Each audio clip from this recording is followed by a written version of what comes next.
Yeah, so I think you're exactly right. It's a kickoff for our season. Probably more than anything, it's a break from training. So our kids get a chance to travel, put on their uniforms, and basically do a really high intensity workout against other competitions. So um, that being said, I think our expectations are is for the kids just to compete hard. We haven't done a lot of speed work and stuff like that. So just to go there and compete and kind of see where we're at before we head home over the Christmas break, and then hopefully we'll find out that everybody passed their classes and we start 2024 on a really good note. And Coach, looking ahead, you guys are looking to compete at a higher level. You guys have historically had some really strong individuals that have competed. Looking specifically, Abby Kratzmeyer, All American. Brooklyn House was an All American last season. Several players. Ashton Turner has always been one of those high competitors as well. But talk to us, give us a couple names to look for that we haven't seen, some newcomers as well. Yeah, so I think on the women's side, we added Malika Toom, Julianne Fruth, a couple of international kids that are really developing really well. On the women's side, I think people are going to be surprised when they see Erin Thompson in her first indoor season, because last year she didn't start training until December. But we added some young ladies, Kamaria Carr, Jasmine Haywood, who I think are going to really surprise some people.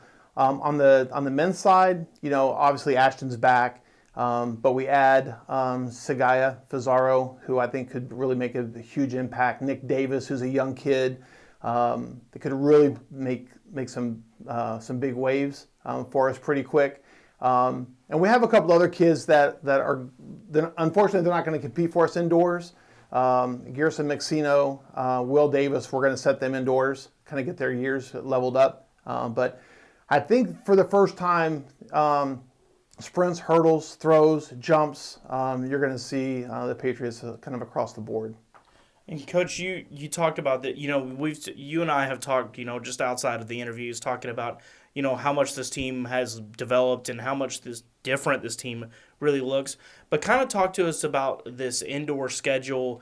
Why do you always do this one meet early and then go into the meet? Obviously you're just trying to ramp it up for the Lone Star Conference meets in February.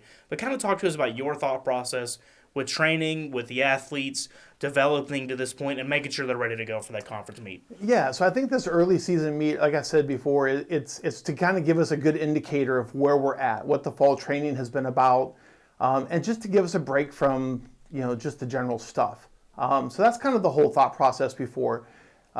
Pittsburgh State does allow us an opportunity to get on a 300-meter flat track against some of the best D2 mid-major competition in the country early. I do know that the entries for this meet have been outstanding because they are hosting the national championships this year. So it's attracting a lot more national level competition. So we're going to see that early and kind of see where we're at.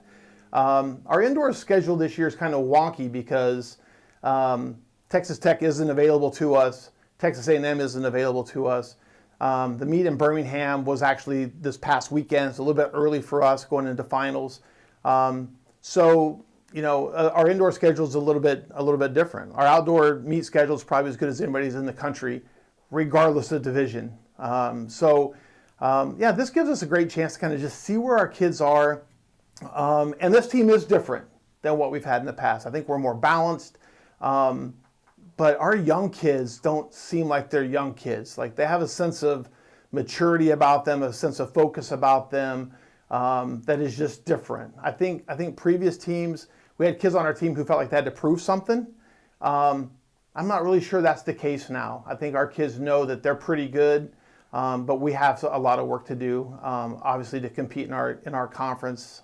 West Texas, Angelo State, Kingsville, Dallas Baptist. I mean, you don't have to look too far to find really good competition in our conference. So I think this will be a really good indicator of where we're at this time of year, what kids need to work on over Christmas break, besides just enjoying friends and family. Coach, one more question for you. We talk about, Ashton Turner being really the kind of like the hurdles leader for you guys, Abby being the jumps leader for you guys, and then Brooklyn kind of being the throws leader for you guys. Those are three athletes that have really competed at the highest level. How much are you leaning on them to kind of lead the way, especially with so many newcomers so many people coming in new to the program. How much are you leaning on them to kind of just say, hey, this is how we do it here. This is how hard we work. This is what happens to us. Yeah, I think that's probably partly true. Obviously, Asante Vazario, who's been at the national championships before, kind of leads the way too with his attitude and his demeanor and stuff. So yeah, we'll certainly lean on them and their experience. But I'm going to tell you that the youth of our group, they lean on each other a lot, and they hold each other to a level of accountability that, I mean, even us as a coaching staff, the kids have asked us, like, we can't allow this kind of stuff to go on. So, yes, there's no question that the individuals that you mentioned are leaders and they have a lot of experience and stuff. But yeah, this team is way more balanced, even from that perspective. We have tremendous leaders on this team, and some of our best leaders are freshmen.